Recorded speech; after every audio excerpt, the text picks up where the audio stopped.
Hello and welcome to the ILFL Soccer Night Show on a Monday evening. I know it's cold and everybody's probably snugged up. But anyway, my name is Nanu Miah, and on my right I am joined by Hafizur Rahman and Dale Hathaway from London Legends. Welcome, gentlemen. Thank you. And on my left I've got the usual suspect, Rashid Ali, and we've got our latest recruit in ILFL, Azmul Ali. Welcome to the show.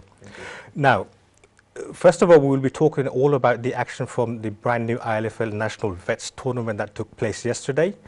Secondly, we will be talking about the most eagerly awaited competition, which is the Veterans League Season 8. Hopefully we will get a lot of insight from Rashid and some of the new teams as well, what to expect. There's going to be a lot of new teams and analysis to talk about them as well. And finally, we will be talking about the upcoming fixtures for Thursday and Sunday. So there is a lot to talk about. So before I go any further, I just wanted to mention, due to freezing temperatures, all of the senior fixtures were cancelled yesterday. So, I mean, you know, these things happen. So all of the fixtures will be played at a later date. So anyway, back to the Vets tournament. So let's move on to the group stages. So if I can display the results on the screen right now. So for Group A, Select drew against All Stars, so that was a 0-0 draw. Weavers Vets were given a home win against Burback Saracens, who had technical difficulties and couldn't attend the games. All Stars Vets won 1-0 against Weavers Vets. Select FC was also awarded a home win. All Star Vets were also awarded a home win, and Weavers Vets drew against Select 1-1. Now, if you look at the table, All Stars finished at the top, followed by Select FC. So those two teams actually qualified for the quarterfinals. In the Group B, we have Workhouse Vets, who won against Revive Legends 2-0. Sonali Otit scoring 4 goals against Northwest All Stars. That's quite a few goals, actually. Northwest All Stars went on to play against Revive Legends, where they drew 2-2. And Workhouse Vets win against Sonali Otit 1-0. And Northwest All Stars drew with Workhouse. That was a 0-0 draw. And Sonali Otit finally losing 2-0 against Revive Legends. Now, in the Group B standing, Workhouse Vets finished top with 7 points, and Revive Legends followed by 4 points. So those two teams actually qualified for the quarterfinals. Now, the Group C, we had London Tigers Vets winning against Beaumont Masters by 1-0. St Albans Vets going past Hawk and Eagle by 1-0. Beaumont Masters and St Albans, they drew a 0-0 draw, and London Tigers winning against Hawk and Eagle by 1 goal. Beaumont Masters went on to beat Hawk and Eagle by 2-1, and St Albans scoring 3 goals against London Tigers Vets.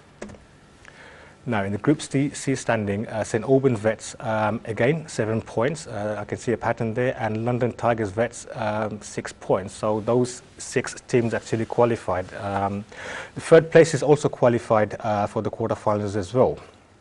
Now, Rashid, in your own words, give us a summary of the group stages. Okay. First of all, I'd like to thank all the teams that participated yesterday in the tournament.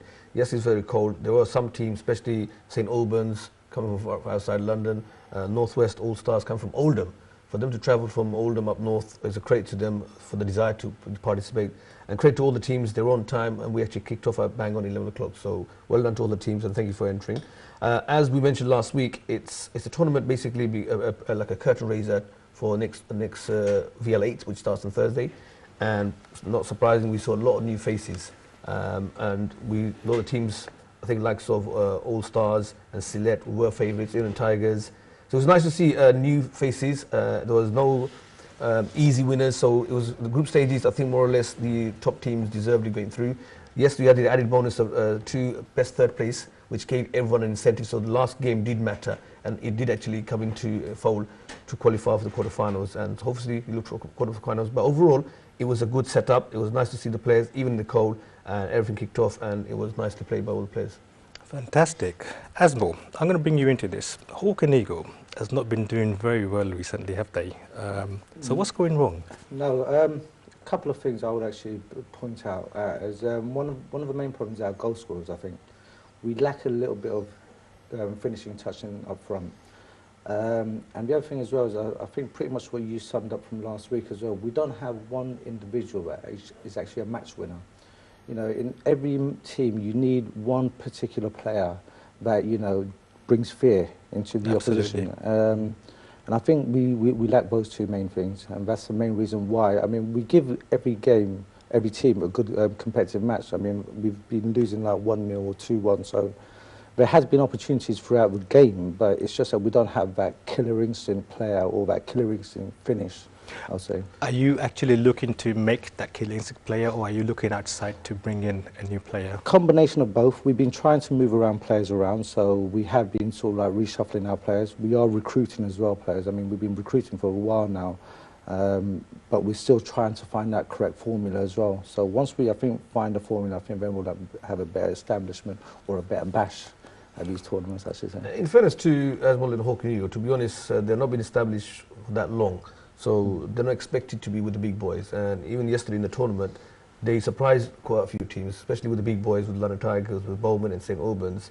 They weren't the whipping boys as expected. They actually competed. So in fairness, yes, they're going for a transition. It's a newly formed team. It's not been for years and years compared to other teams. So I think you just need more time, a season or two, to get to know the league itself and recruit new players and then establish themselves as big boys. Because I'm sure, as you know, the guests will know, once they first come in, everyone expects or thinks, oh, he's vets, how hard can it be? We thought that 8 seasons ago. Everyone came with the mentality. But game 2, everyone changed because it's not walking the path. We have to take it seriously. You have to train. You have to have a decent side. The players have to perform to a certain level, especially now with the 3 divisions. You can see the difference. So any new team comes in, within a week they learn, you know what, it's not as easy as we thought, because straight away people think vets must be old people easy. Unfortunately, it's not. I know. I will come over in the second segment. I've had a few comments from some of the first division teams, and they're slightly disappointed why they're not being promoted. So watch out for that. Hafiz Bhai, I understand you were there yesterday, but you didn't play a game, did you? No, I actually went to see some of our players that participated on yesterday's tournament planned for other teams. So it's really fun to watch, and like you said, it's very competitive, and it's not an easy ride. And once you're on the pitch, you actually realise how difficult it is. And I thoroughly enjoyed, even though I was there, what, 10-15 minutes, but it gives you a flavour of what to expect, I think. Yeah. Especially with the pitch, a lot of people underestimate the pitch. It is quite big. So it's an advantage for the skillful players to run and to dribble, whereas in stepping in the pitch is quite narrow, so you don't get that space and flexibility. So a lot of people get surprised once they're on the pitch. From outside it may look easy, but once you're on the pitch, it's quite a big pitch for a 7-a-side, which is a good thing. It is a very big for pitch. The skillful players. You've got the space, you've got the time, so teams with skills should take advantage of that. Dale? Yeah. You haven't played a game yet in Veterans League, have you? No, not yet. I'm looking forward to it. Have you played in any Veterans League at all? No, but I've heard a lot how competitive it is, so we might not be as quick as we once were, like 15, 20 years ago. So you're definitely in the squad for VL8, for London Legends. Great, okay, so we'll be watching out for you anyway. Rash, I know Sonali Otit scored 4 goals in one of the fixtures, but they didn't go through, did they? No, surprisingly, the teams was not as strong as we expected, but obviously given the weather, given the management, obviously probably don't have access, because they're another team similar to Sylhet and All Stars. It's not an actual team. They're actually a name that recruit players from other teams. So obviously, depending on what they had available, they weren't the strongest, to be honest. I expected a bit more from the Oldham boys, but obviously they disappointed as well. But credit to the teams that did go to quarterfinal. I think deservedly they were the favourites in the 3 groups.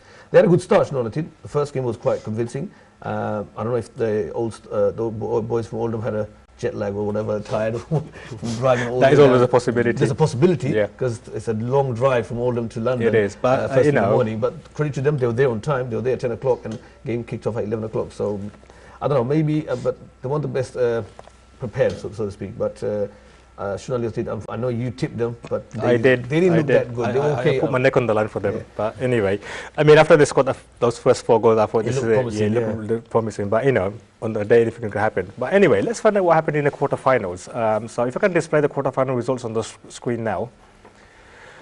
All-Star Vets won 1-0 against Revive Legends.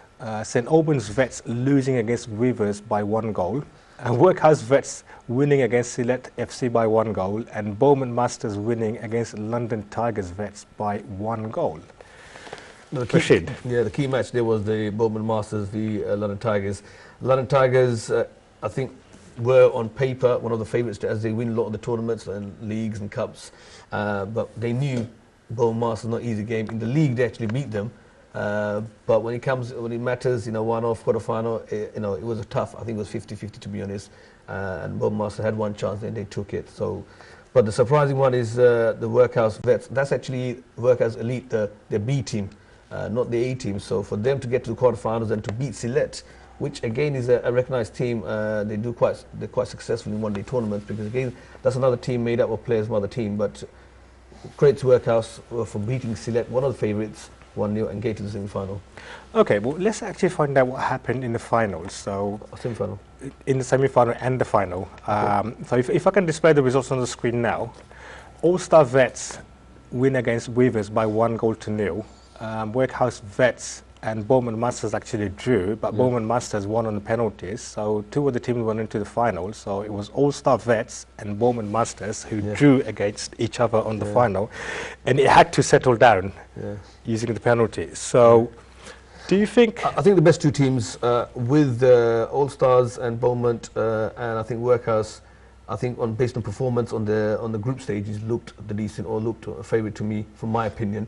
And the final, by then, I think both teams were slightly tired. I think both teams tried, but they were cautious. And when it comes to the last 5 minutes, they knew obviously you don't want to risk it. Both teams kind of set back in the last 5 minutes. And playing 6-7 games, veterans in one day in that cold, I think you could see a bit of tiredness. Although they were rotating players, I think the legs were going. So it was down to, and what keeper did All Stars have? I think, in my opinion, I know he plays for Weavers in the league.